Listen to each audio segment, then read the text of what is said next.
First thing is, focus on people first, technology second. Yet consider how these things have changed over the last few decades due to technological shifts.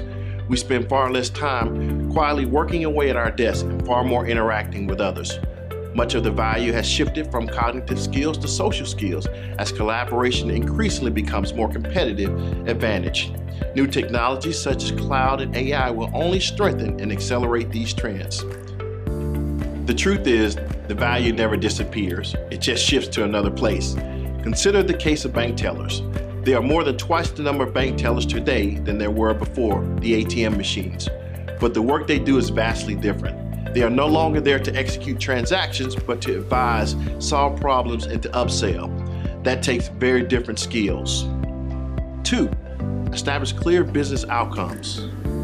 Another common mistake executives make when implementing new technology is to focus on capabilities of the technology itself rather than the business outcome you hope to achieve.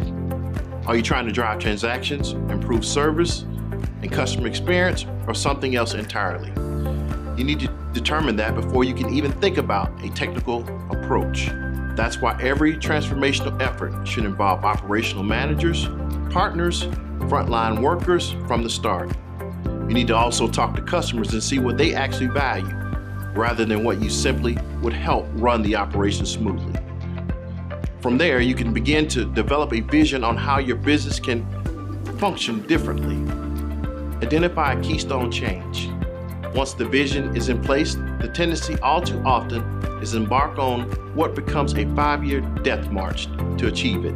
In the end, everybody ends up frustrated, angry, and inevitably it turns out that by the time the vision is achieved, the technology is out of date. So instead of trying to swallow the entire vision whole, it's best to start out with a keystone change. Think about a clear and tangible goal you can achieve in the near term that would require an involvement of multiple stakeholders and pave the way for future, more complex initiatives and in the future.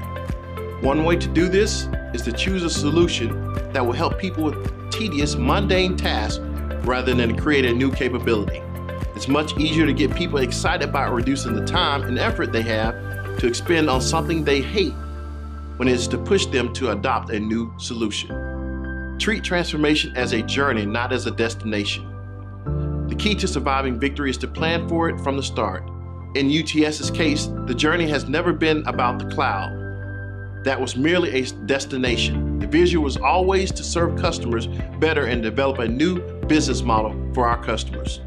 At UTS, our leading-edge technology allows organizations to transform their digital footprint and staffing support.